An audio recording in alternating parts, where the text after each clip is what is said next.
시즌2로 새롭게 여러분을 찾아뵙고 있는 이재열 법사님의 불교, 기독교를 논하다. 자, 오늘 다시 이재열 법사님 자리에 모셨습니다. 안녕하십니까? 반갑습니다. 반갑습니다. 저희 지난번에 잉태론까지 했어요. 맞습니다. 예. 그래서 예수님과 부처님이 각각의 어머니의 태 드시는 과정, 그리고 거기서 얘기하는 두 종교의 차이가 얼마나 다른지 아주 극명하게 보여줬습니다. 예. 이제 태 드셨으니까 나셔야죠. 그렇겠죠? 네. 오늘 탄생론을 해보겠습니다. 법사님, 오늘도 좋은 말씀 부탁드립니다. 네.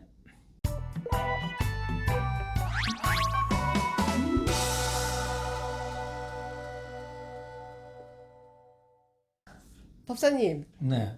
잉태가 사실 지난번에 저희가 얘기할 때 아주 순간에 벌어지는 일이지만 거기에 저희가 집중해야 될 만한 굉장히 많은 이유들이 있었잖아요. 오늘 자 탄생, 사실 탄생도 어떻게 보면 한순간에 벌어지는 일인데 탄생론에 집중하는 이유도 또 여러 가지가 있을 것 같아요. 저희 왜 탄생론을 이렇게 하나의 주제로 담아서 이 이야기를 해야 될지 먼저 부탁드리겠습니다. 탄생의 과정과 의미 속에 예. 바로 그 기독교의 교리와 불교의 교리가 함축되어 있다라고 이제 보기 때문에 탄생론을 그 잉태론과 더불어 우리가 한번 살펴보아야 할 이유가 있다. 이렇게 말씀드릴 수 있습니다. 네. 보사님, 기독교인들은 예수가 이 땅에 온 이유가 인간에게 사랑과 평화를 전하기 위해서다. 뭐 이렇게 얘기를 많이 하는데요. 뭐 그렇게 이해하면 될까요? 사실은 그 예수가 이 세상에 온 목적은 뭐 사랑과 평화를 사람들에게 주기 위해서 왔다라고 하는 것은 그것은 그 핵심은 되지 못합니다. 본질은 되지 못해요. 아, 본질은 따로 있어요? 예수가 온 목적이 인간들에게 뭐 사랑과 평화? 평화를 주기 위해서다. 그 이전에 예수가 세상에 온 목적은요, 구원이에요. 아, 구원이요. 예. 맞습니다. 저희가 예. 앞서 시간에 구원론에 대해서 인간을 그 구원시키기 위해서 오셨거든요. 예, 그러니까 예. 그리스도라는 그 예수라는 말, 즉 그리스도라는 말이 구원자라는 뜻이거든요. 네. 예, 구원하러 온 자라는 뜻이기 때문에 이제 거기에서 이 사랑과 평화라고 하는 것은 구원을 시키고자 하는 예수의 설교가 사랑을 강조하고 평화를 강조했기 때문에 그렇게 이제 기독교인들이 세상에다 말을 한다고 이렇게 여겨집니다. 그래서 그런가요? 이 불교 기독교를 논하다 책에서 제가 아주 흥미로운 대목을 발견했습니다. 이 탄생론 147페이지인데요. 제가 잠깐 읽어보겠습니다. 인간을 구원하기 위해서라는 예수의 탄생과 관련한 여러 가지 사건들 속에는 사랑과 평화보다는 오히려 끔찍한 사륙과 복수국이 펼쳐지고 있다. 자, 이 대목인데요. 끔찍한 사륙과 복수극이 펼쳐지고 있다. 이거 무슨 호러 드라마도 아니고, 이렇게까지 저희가 흔히 알고 있는 뭐 사랑, 평화, 거기에 구원까지 그런 단어들하고는 너무 다른 예수의 탄생에 대한 평가인데요. 사실은 예수 그리스도께서 이 세상에 인간을 구원하기 위해서 네. 오셔서 바로 이 땅에 사랑과 평화를 주었다고 하지만 네. 정작 예수 자신은 한 번도 평화롭고 행복한 시간을 보낸 적이 없습니다. 최소한 객관적인 인간의 눈에서 볼 땐 그래요. 예수님 자신은 내면으로 평화롭고 뭐 행복하고 사랑으로 가득 차 있을지 모르나 그분의 삶은 좀 심각하게 얘기하면 피에서 시작해서 피로 끝난 분 아닙니까? 피의 역사요? 예, 피로 시작해서 피로 끝난 것이 예수님의 일생이에요. 아, 도대체 무슨 일이 있었던 거죠? 그 전에 이제 하나 그 질문을 해볼게요. 우리 네. 남 기자님께. 시험 보는 것 같아요. 뭐 어려운. 기독교인들이 네. 생각하기를, 네. 판단하기를, 네. 인간 역사가 흘러오면서 네. 가장 큰 사건이 있다고 하는데 그 사건을 혹시 어떤 사건인지 혹시 짐작이 갑니까? 기독교인들의 관점에서요. 네, 기독교인들의 관점에서 가장 그 인류사 가운데 가장 큰 일. 아무래도 예수의 탄생 아닐까요? 그렇죠. 예수의 탄생입니다. 네. 맞췄습니다. 예, 한없는 그런 아주 오랜 세월이 흘렀지만 사실 인간 세상에 얼마나 많은 사건들이 일어납니까? 좋은 사건도 일어나고 좋지 않은 사건도 일어나죠. 끔찍한 사건들도 네. 많고 전대미문의 어떤 일들도 벌어지고 하는데 그것들은 아무것도 아니고 가장 놀랄 만한 사건, 가장 큰 사건이 뭐냐고 묻는다면 기독교인들은 예수가 태어난 것, 이것을 꼽습니다. 예수님은 그 태어나자마자 이 인간 역사에 피보라를 일으킵니다. 피바람이요? 예. 왜요? 무슨 일이 있었던 거예요, 도대체? 예, 있었죠. 이제 성령으로 잉태한 예수님 치고는 네. 참 그 꼭 이런 방법을 그 택해야 되는지. 왜냐하면 예수님이 태어나 가지고 좀 극단적인 표현이지만 피바람이 불게 된 것은 전적으로 인간의 책임인 것 같지만은 성령의 책임이에요. 하나님의 책임입니다. 왜냐하면 예수는 하나님의 아들이고요. 또 그렇게 태어나도록 이미 하나님께서 작정을 했다는 거예요. 그 과정 자체도 이후에 예, 벌어진 일 자체도 그렇죠. 하나님의 계획이에요. 계획이었다. 그래서 계획이라고 그러고 그렇게 흘러가도록 이미 정해놓고 지켜보지 않습니까? 이 기독교 용어로 이걸 갖다 작정론이라 작정. 작정이 뭐냐면 이렇게 하기로 내가 바로 작정했어. 마음 먹었어, 마음 작정했어. 먹었어. 그렇게 돼요. 근데 저 같은 이제 비신자의 입장에서 보면은 천지전능한 하나님이 인간을 구원하는데 좀 더 평화롭고 그리고 인간들이 납득할 수 있는 사건을 통해서 그 일을 성취할 노릇이지. 왜 인간들보다도 훨씬 더 극악한 그런 형태를 보여야 되느냐 하는 것은 참으로 이해할 수가 없습니다. 이 구체적인 사건의 전말에 대해서는 이제 법사님께서 조금 입에 담지 않으려고 하시는 것 같은데요. 제가 대신 한번 읽어보도록 네, 하겠습니다. 그래 봅시다. 네. 예. 이게 좀, 네, 조금 잔인합니다. 19세 미만은 조금 이렇게 마음의 준비를 하시고 들으셔도 될 것 같습니다. 자, 마태복음 2장에 나와 있는 내용입니다. 당시 유대 왕 헤롯은 자신의 권력이 예수로 인해 무너질 것이 두려워 2살 이하의 모든 아이들을 죽이라고 명한다. 이로 인해 베들레헴과 그 인근의 남자 아이들 가운데 수만 명이 헤롯의 병사들에게 무참히 살해됐다. 자, 요 다음부터는 기독교 성서에 써 있는 내용입니다.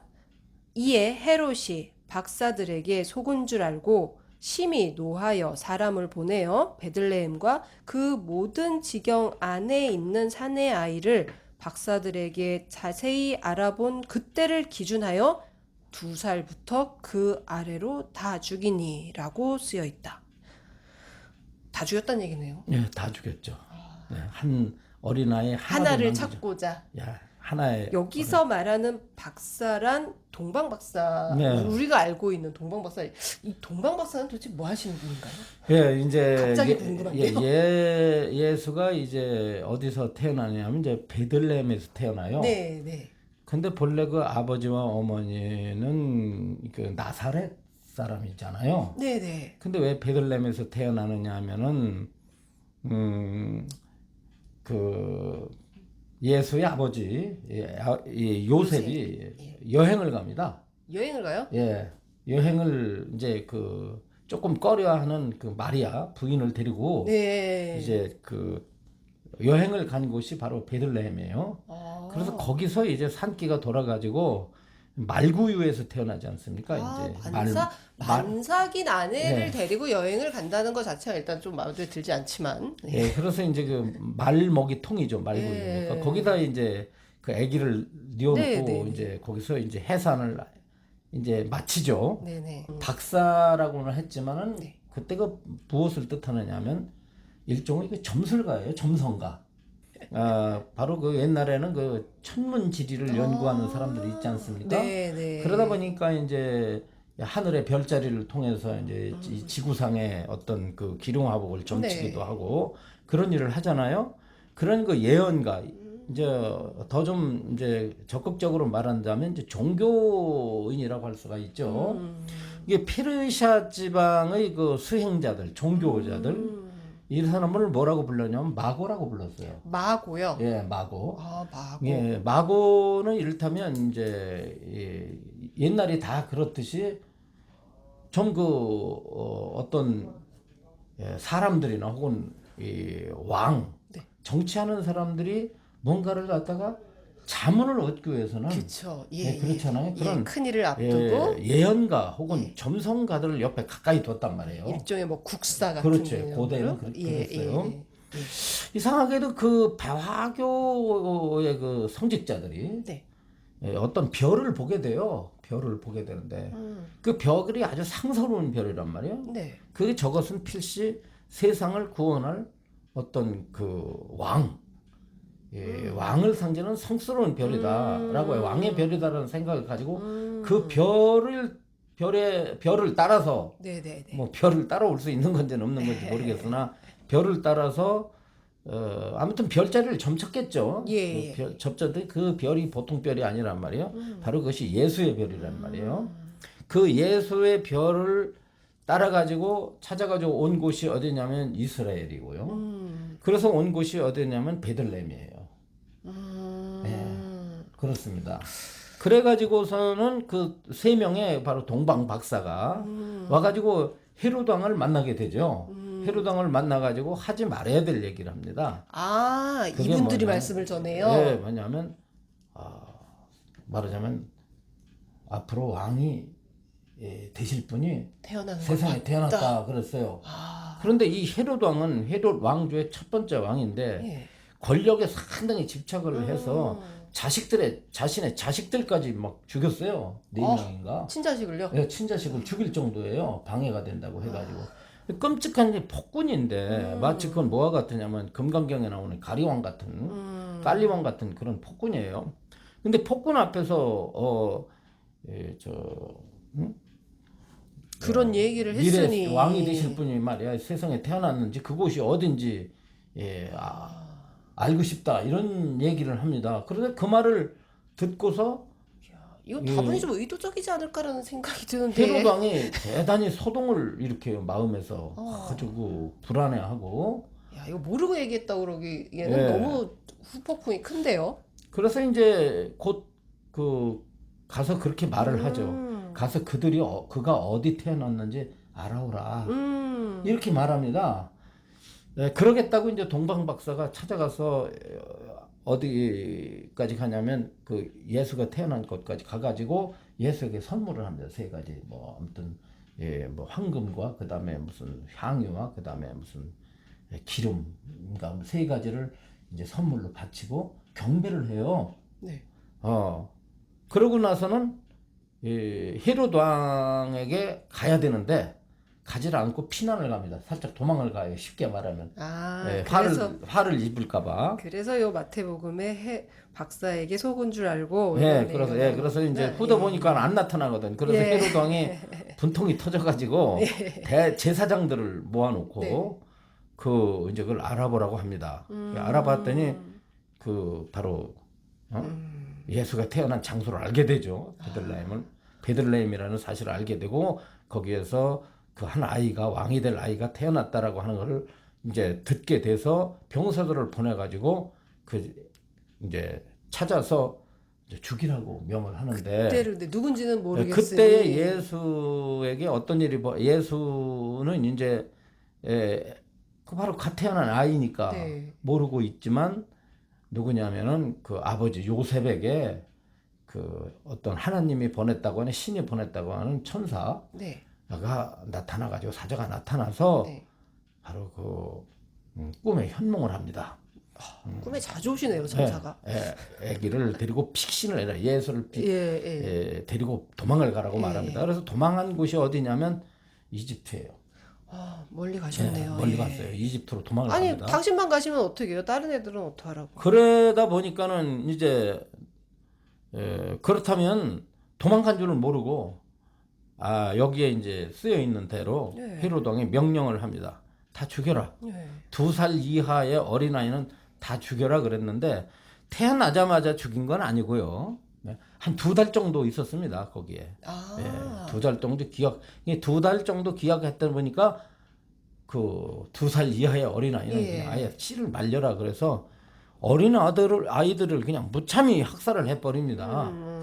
그러니까 이건 뭘 말하는 거겠어요? 왜 평화를 말하고 구원을 사랑을 말하고 예. 구원을 시켜야 될 예수님이 자신이 태어남으로 인해서 아무 죄가 없는 아이들이 무참히 칼과 창에 의해서 살해를 당하고 도륙을 당하고 그로 인해서 그 부모들은 만고에 시칠 수 없는 그러니까요. 애통함과 그 원한이 κτ들일 수밖에 없죠. 아주 전지전능하고 사랑이 가득 찼다는 자비하신 하나님께서 이런 역사를 보인다는 것 자체가 전혀 설득력이 없잖아요. 그 예수님의 탄생을 자꾸 얘기하다 보니까 제가 조금 우울해지는 것 같은데요. 자, 이것과 비교해서 저희 부처님의 탄생 어떻게 저희가 비교해서 볼 수 있을지 저희가 부처님의 탄생에 대해서 많이 알고 있는 것 같기는 한데요. 그래도 법사님께 또 듣다 보면 몰랐던 부분들을 알 수 있을 것 같아서요. 부처님의 탄생에 관해서 법사님 좀 간단하게 설명 부탁드리겠습니다. 부처님은 그야말로 이 땅에 행복과 사랑과 평화를 주기 위해서 오셨고 그 부처님의 출생에서부터 그것이 나타나기 시작합니다. 자, 이제 증거해 주셔야죠. 자, 네. 아시다시피 부처님은 이제 그 아버지 정반왕과 어머니 마야 부인 사이에서 태어나게 되잖아요. 그때 당시에는 그 친정에 가서 아기를 낳는 풍습이 있었습니다. 네, 저희하고도 비슷한 것 같아요. 그렇죠, 잘 알죠. 우리나라에서 옛날에 네. 친정 가서 아기를 낳고 이제 어느 정도 길러가지고 네, 좀 네. 오는 경향이 있고 요즘은 안 그렇지만 대개 어머니가 그 이렇게 아기를 낳게 되면 애할머니가 와서 수발을 하고 그런 수도 있죠, 그죠? 요즘에는 이제 산후조리원이라는 네, 아주 그렇죠. 옛날에 좋은 그랬어요. 시스템이 있어서. 근데 시어머니가 안 해주고 친정어머니가 그렇죠. 와서 해주고 그랬듯이 아무래도 친정어머니가 편하지 네. 뭐. 콜리성이라고 하는 성 쪽으로 이제 떠나게 됩니다. 네, 네. 바로 그 마야 부인은 이제 고향이죠. 네. 거길로 가다가 그 유명한 룸빈이라고 하는 그 조그만 그 동산을 지나가게 되잖아요. 동산을 지나가는 도중에 바로 아기를 낳는 산기를 느끼셔서. 산통이 예. 아닙니다. 산기를 느끼셔서. 산통은 절대 없습니다. 산통이라는 건 아기를 낳는 데 있어서 이 통증이거든요. 근데 부처님에게는 부처님 낳을 땐 조금 더 산통이 없었습니다. 그래 보면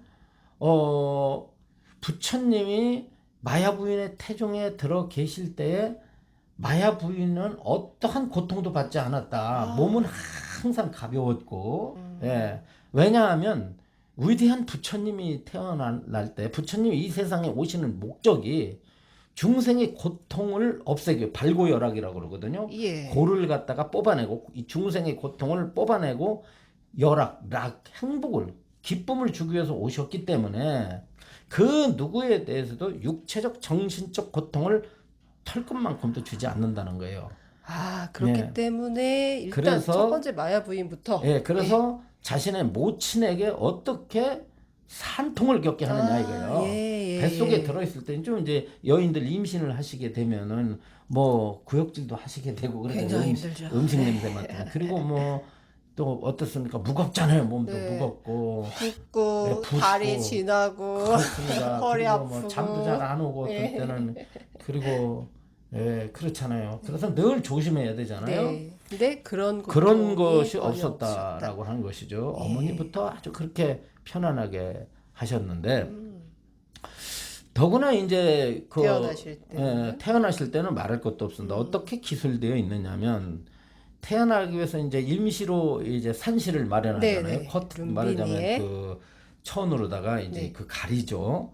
그 마야 부인을 가리게 하고 이제 낳는데 일반 부인들은 누워서 이제 아기를 낳았는데 마야 부인은 서서 낳았다는 거예요. 서서 낳았는데 그때 이제 무우수라고 하는 나뭇가지를 붙잡고 네. 이제 나왔어요. 이제 이렇게 지옥의 문이 열렸고요. 네, 부처님의 탄생을 그래서 기뻐하면서 그날은 모든 지옥 중생들이 고통을 쉬었다고 말을 하고, 그 다음에 병든 자들이 모두 치료됐고요. 이 정신적으로 이렇게 이상이 된 사람들이 본정신을 찾았고, 그 다음에 모든 무중생들이 다 기뻐했다고 이렇게 기술되어 있습니다. 뿐만 아니라 이 모든 꽃들과 심지어는 새들이 다 축복을 했고, 하늘에는 그 상수한 구름이 떠 있었고, 무지개가 또 생무지개, 비가 오지 않았는데 생무지개가 그 펼쳐 있었고 하는 등등의 갖가지 상스러운 이적들이 나타납니다. 아무튼 그러한 그 축복 속에서 부처님이 탄생하시는데 어떻게 탄생하시냐면 경전의 그 기술된 내용이 재밌습니다. 보통 여인들은 중생들은 아기를 낳을 때는 얼마나 산통이 심한지 마치 열쇠 구멍으로 코끼리가 지나가는 것 같습니다. 비유가 열쇠 구멍으로 코끼리가 통과하듯이 그렇게, 그러니까 열쇠 구멍은 여인의 자궁을 얘기하죠. 그 좁은 구멍으로 그쪽을 향해서 누구냐 그렇게 아기가 나올 때 그 나오는 아기도 끔찍한 고통을 받을 뿐더러 아기를 낳는 어머니도 그만큼 형언할 수 없는 괴로움을 겪게 되는 법이다라고 하는 거죠. 그런데 그러나 부처님은 어떻게 나왔느냐면 또 비유가 재밌습니다. 삼배주머니에서 물이 빠져나오듯 했습니다. 이런 비유를 예. 이거 이렇게 경험해보지 못하셨을 텐데 이걸 쓰신 분은 어떻게 이렇게 이런 비유를 그렇죠. 이렇게 부처님에 쓰시는지. 대한 그런 어떤 뭐 이게 사실이냐 아니냐 이런 거 그렇죠. 따지는 사람이 있어요. 그런데 그게 아니라 얼마나 부처님께서 위대하셨으면 부처님의 탄생 과정을 이렇게 기술할 수 있었느냐는 거죠. 그리고 이 과정에 어떠한 고통도 없고 당신뿐만이 아니라 무충생들 모두가 고통에서부터 오히려 벗어나고 기쁨을 느꼈다라는 건 부처님이 이 땅에 오신 이유, 그 지향점이 어디에 있는지를 좀 상징적으로 보여주는 표현 아닐까? 이렇게 이해해도 될까요? 그렇죠. 예, 맞습니다. 자, 우리가 비교를 해보면 예수님은요, 태어나자마자 아무런 메시지가 없었어요. 그렇죠. 응애하셨겠죠. 응했겠죠. 그러고 나서 그냥 피신간 역사로 끝이 납니다. 네. 그런데 아시다시피 부처님은 태어났는데 그때에 그렇게 태어나자 하늘에 있는 사가천왕이 제석천신이 황금 비단을 황금 그물을 예. 그걸 그 황금 그물로 부처님을 받고 받아가지고 싸서 안전한 곳에 뉘우자 하늘에 있는 이 천인들이 내려옵니다. 내려와가지고 축복을 하는데 부처님께서 일어나가지고 동서남북으로 7걸음을 걷지 않습니까? 그죠? 드디어 나옵니다. 저희가 알고 있는 사방으로 7보를 7걸음을 내디뎌요. 내디디니까 천왕들이 사람들 눈에는 보이지 않지만 천왕들이 호흡을 하고 이렇게 부처님의 뒤를 따라갔다라고 기록을 되어 있습니다. 그때 그 천왕들은 누구냐면 소위 말하는 하느님이에요. 불교에서는 천상의 층계가 여럿이거든요. 그러니까 기독교처럼 단층 구조의 천상이 아니라 다층 구조의 천상이고 거기다마다 통솔자가 있다 보니까 하나님이 많아요. 많으네요. 불교에서는 하나님, 그래서 천왕들이라고 말을 합니다. 그래서 동쪽에 천왕들이 있고 서쪽에 천왕들이 있고 또 위쪽으로 올라가면 남쪽 북쪽이 천왕들이 있고 위로 올라가면 각 층마다 그래서 무려 28단계의 하늘이 있어요. 하늘이 있는데 그때마다 그 천왕들이 이제 부처님의 탄생을 이제 내려다보고 있죠. 다들 내려다보고 있는데 천왕들이 내려다보고 있는데 부처님께서 7걸음을 걸으면서 동서남북으로 가가지고 하늘을 향해 외칩니다. 내가 세상에서 하늘 아래 가운데 가장 높다. 내가 하늘 위나 하늘 아래 가운데서 가장 크다라고 선언을 하자 모든 동서남북의 모든 천황들이 부처님에게 감히 이의를 제기하지 못하였다라고 나와 있습니다. 네. 이 얘기는 뭐냐면 모든 존재 가운데에 가장 뛰어나고 위대한 존재가 부처님이고 부처님은 자기 자신이 높음을 삼계이다 이 세상에다가 선언한 거예요. 선포한 겁니다. 나가 가장 높으니까 너희들 다 내 말을 들어라 이 뜻이에요. 아, 법사님, 그거 조금 저희 좀 다른 설명을 더 많이 들었었던 것 같습니다. 여기서 말한, 이제 저희가 이제 흔히 많이 들은 설명 중에 하나는요, 여기서 말하는 나는 모든 중생, 각자의 나를 얘기한다. 그래서 내가 가장 존귀하다라는 그 말씀 속에는 부처님 장신만을 의미하는 것이 아니라 세상의 모든 중생들이 다 존귀한 존재다. 이런 의미를 담고 있다라는 설명을 많이 들었거든요. 바로 그 부분을 제가 네. 좀 바르게 네네. 바르게 경전에 나온 네. 그대로 바르게 여러분들께 전달을 하고자 하는 뜻입니다. 그게 뭐냐면 마치 요즘의 천상천하 유아 독존을 부처님 자신이 위대하고 존귀하다는 뜻이 아니라 모든 중생의 만인 평등 사상을 외친 것이다 이러는 거예요. 뭐 그러니까 최초의 인권 선언이다. 뭐 네, 이렇게 설명하는 누구나 경우도 다 많습니다. 존귀하다는 뜻을 그렇게 이 세상에 선포한 것이지 석가모니 부처님 자신만을 가리킨 게 아니다 이렇게 왜곡해요. 아, 그러면서 왜곡이라고 단언하죠. 예, 예. 왜냐면 부처님이 뭐 이렇게 자기 아상이 없는 분이 자기가 그렇게 잘났다고 하면 되겠냐 이러거든요. 아니 기독교 같은 데서는 이 세상에 하나님이 제일 높고 하나님이 심판 주고 최고인데 최고라고 몰아붙이면서 부처님은 인간이고 죽었지 않느냐 불교는 구원의 종교가 아니다라고 부처님을 가뜩이나 폄훼시키는 이런 와중에 왜 불교는 부처님이 스스로 자신의 위대성을 이것은 그런 탄생계 비슷한 말씀이 거기만 있는 게 아니라 경전 곳곳에 무수하게 숨겨져 있습니다. 가령 예를 들어서 예. 흔히 불자들이 이 절에 가면 사시마지 올리잖아요. 그러면 네네. 석가모니를 정근하고 나서 뒤에 개송 없지 않습니까? 네. 천상천하 무여불 시방세계 영무비 세간소요 아진견 일체무유 여불자 그랬지 않습니까? 천상천하 무여불이라 물 하늘과 하늘 아래 가운데 부처와 같은 이 없고 없다. 시방세계 영무비다. 모든 시방세계를 네. 펼쳐봐도 봐도? 부처님과 함께 어깨를 나란히 할 존재는 없다. 세상 어딜 세간소요 아진견 내가 세상 일을 다 살펴봐도 부처님 같은 분 존재하지 않는다. 그러므로 고아일심 김영정네 그러므로 내가 예배한 데다 나와 있고 화엄경 같은 데서 보면 뭐라고 나왔습니까? 자 찰진심령 가수지 대해종수 가음진 허공가량 풍각에 무능진설 불공덕이라 그래요. 그렇지 않습니까? 그리고 부처님을 갖다 천인사라고도 말을 하고 예부를 드릴 때 3개의 대도사이시면 사생자부라고 나와 있습니다.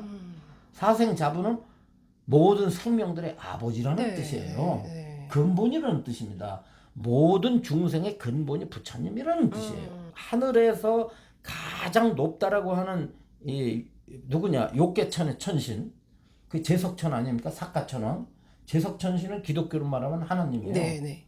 네, 그런데 그 제석천신이 부처님께 경배를 하고 부처님의 법을 보호하는 천왕입니다. 그렇잖아요. 네. 그럼 하나님보다 높은 자예요. 그런데 무엇 때문에 그러한 탄생계를 우리나라 불교만 그렇습니다. 네. 남방에 계신 선사들은 절대 남방에서 올바로 공부하신 스님들은 절대 그런 말 안 해요. 유독 탄생계에 예. 관해서는 다른 해석을 하려고 그게 한다. 언제부터냐면 이상하게 1980년대부터 예. 어떤 한 스님이 그 주장을 하니까 마치 그게 그럴듯한 의미가 있다고 생각하고 밑도 끝도 없이 부처님의 탄생계가 갑자기 무슨 만인 평등사상, 평등이고. 중생 평등사상 운운하면서 모든 중생이 다 불성을 가지고 있으므로 다 존귀하다는 걸 선포한 것이다라는 이런 왜곡된 탄생계를 이렇게 얘기를 하는데 이거는 법에 대한 훼손이고 부처님에 대한 비방입니다. 시급히 고쳐야 돼요. 그러니까 아무튼 부처님께서 그렇게 해가지고 이제 그런 과정을 통해서 태어나시잖아요. 네네. 태어나시자 이제 하늘에 있는 9마리 용이 네네. 예, 비를 뿌리고 예, 목욕을 시켰다고 하죠. 그렇죠? 그러면 이것은 뭐라냐면 부처님의 탄생은 설화적 성격은 짙지만은 네. 예수의 탄생과는 어떻습니까? 완전히 극과 극이죠. 완전 진짜 극과 극인데요. 네, 극과 비교 극입니다. 체험 예. 극과 극도 이보다 심한 것 그렇죠. 같지는 않습니다. 예. 부처님이 태어났을 땐 어떠한 한 생명도 고통을 받지 네. 않았고 예수님이 태어날 땐 난리가 났지 않습니까? 그냥 집집마다 얼마나 큰 네. 아비규환이 이루어졌겠어요. 그죠? 그리고 하늘에 있는 직접 천신들이 내려와서 부처님을 보호했는데 기독교에서는 그 천사들은 뭐 하고 있었던 거예요? 아니 여호와 하나님은 왜 그걸 방치하냐고요. 천사 하나만 내려와 가지고 하늘에서 내려와서 호령을 하면 헤롯 왕이 어떻게 거기서 오줌을 절절 싸죠. 그래서 오늘 이제 제가 느낀 거는요. 한 사람의 탄생을 어떻게 설명하는가는 사실 이제 후대인들의 기록이기 때문에 그 후대인들이 이 사람을 어떻게 하는가와도 맞닿아 있는 것 같아요. 저희가 알고 있는 여러 뭐 역사 속의 위인이나 이런 분들을 보면 다 이 탄생에 또 얘기 한 자락씩 다 있지 않으십니까? 이런 이야기들이 생기는 거는 사실 그 분의 일생을 함축적으로 보여주는 어떤 하나의 사건으로서 탄생과 관련된 뭐 또는 그것과 관련된 설화들이 만들어지는 것처럼 이 불교와 기독교가 그 가장 핵심이 되는 교주 또 이 종교의 출발점이 되는 분들에 관한 이야기들을 형성하고 만들어가는 과정 그리고 또 사실 그 상황 실제로 벌어졌던 역사의 사건이기도 하고요. 이런 것들이 불교와 기독교가 지향하는 것들 그리고 세상에 어떤 가르침을 주고 싶은지 이런 것들 아주 함축적으로 담고 있는 점에서 탄생론 굉장히 중요하게 바라봐야 될 것 같다는 생각이 들었습니다. 네, 그렇습니다. 예. 예. 그러면 법사님 예수님의 탄생, 부처님의 탄생 자 극히 다른 두 부분의 탄생을 한마디로 딱 비교해서 얘기하신다면 법사님 뭐라고 말씀하시겠어요? 하나는 신의 역사고 네. 하나는 인간의 역사 아닙니까? 네. 예. 그래서 그 신의 역사와 인간의 역사를 우리가 살펴본다면 예, 역시 신에 의해서 만들어지는 역사는 합리적일 수 없다. 합리적인 사고, 합리적인 어떤 그 길을 제시해주는 불자 여러분들 오늘 하루 합리적인 하루가 되셨으면 좋겠습니다. 보사님 오늘 이야기 다음 시간에 계속 성장론으로 이어가도록 하겠습니다. 예, 고맙습니다. 시청해 주셔서. 말씀 감사합니다. 다음 안녕히 시간에 계십시오. 뵙겠습니다. 수고하셨어요. 감사합니다.